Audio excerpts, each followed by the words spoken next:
Hello, my name is Diann Morgan. Welcome to 365 Bible Stories, a Bible story for each day of the year, from Genesis to Revelations. Tonight is Bible story number 3, Continuing the Creation. In tonight's Bible story, God continues to do what He does best. He's creating us. We've already talked about in Bible story number 1 and Bible story number 2 all the great things He did from day 1 up until day 6 when He created me and He created you.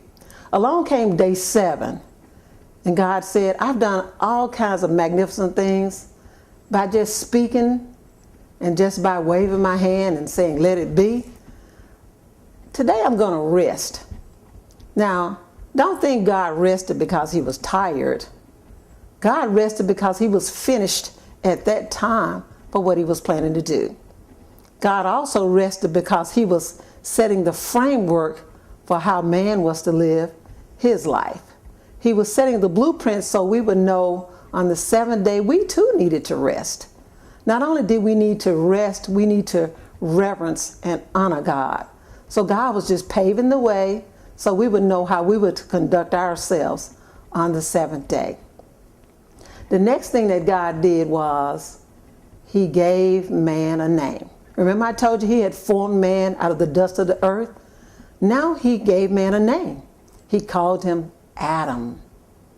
He had some things for Adam to do. He had already created the earth. He had created the sky, hung the moon, the sun, the stars, had filled the sea with creatures, and there were animals on the land and vegetation. Now it was time for Adam to do some work. He gave Adam charge for naming the creatures. But one thing he had already done was created this wonderful paradise for Adam to live in. The weather was perfect. Everything was beautiful beyond our ability to imagine.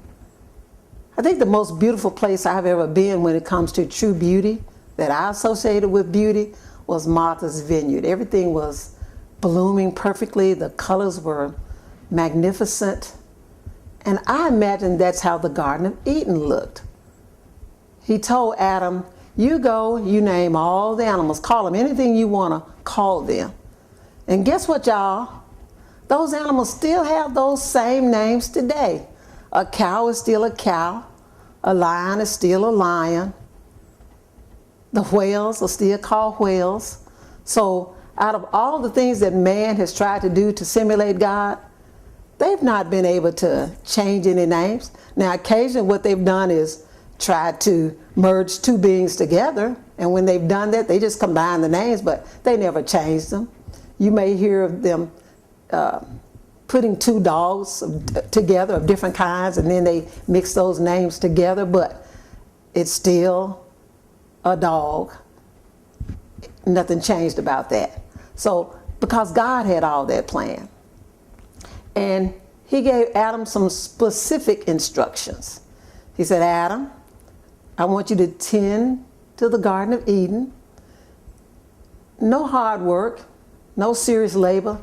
Just tend to the Garden of Eden. Walk through there all you want. Name this, name that. Call it what you like. But He gave him another specific instruction. He said there are 2 trees that's sitting in the middle of this paradise. One is known as the tree of life. The other one is known as the tree of good and evil. He said, I've already prepared for your nourishment.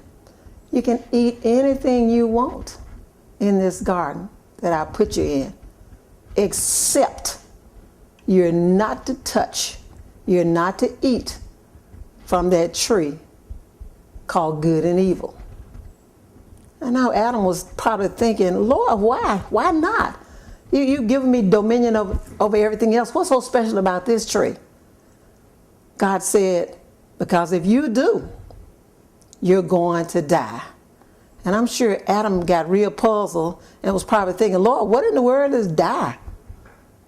And God said, that's just it.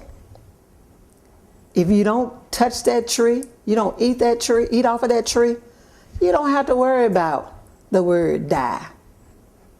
But I'm giving you that charge. So Adam went about doing as God had told him to do, naming the animals, naming the plants, tending to the Garden of Eden. God had prepared everything. He even allowed 4 rivers to flow through there so that the vegetation could be watered, so that the animals could have something to drink, so that Adam could have something to drink. God had planned everything perfect, right down to the fact that he told Adam, don't you eat of that tree, because if you do, you will die. There's one more special thing that God is going to do for Adam, because God didn't want Adam to be lonely, because the animals couldn't talk. They could moo and they could bark and they could roar, but they couldn't talk. They couldn't keep him from being lonely. They couldn't connect with him in a special way that another human being could do. So here's what God did. He performed the first anesthesia. He caused the sleep to come over Adam and laid him down. And then he performed the first surgery by taking one of those ribs from Adam and making another being called woman. And when he woke Adam up, I imagine Adam was like, wow, God, what is this? Who is this? And God said, this is your helper. And Adam said, I know. I'm going to call my helper Eve, because Eve was placed here to keep me company, to help me work in this big old vast garden that you've given me. That just makes me so excited to know that God created me to be a helper for my mate, just as God created you to be a helper for your mate. God had it all planned. He left no stone unturned, no detail left out. Everything was perfect. And we know in the beginning it was perfect because God said it was. God said, that's good. And I know Adam was so excited because now he had somebody else who could communicate in the same way that he could communicate. Somebody that would be a helper to him, a company keeper for him. Isn't it wonderful to know that God just planned everything for us because he wanted us to live in a paradise. Thank you so much for tuning in today. And I invite you to come back again, because Bible story number 4 is going to have some great information, and I know you don't want to miss it. Again, thank you so much for tuning in to Bible story number 3.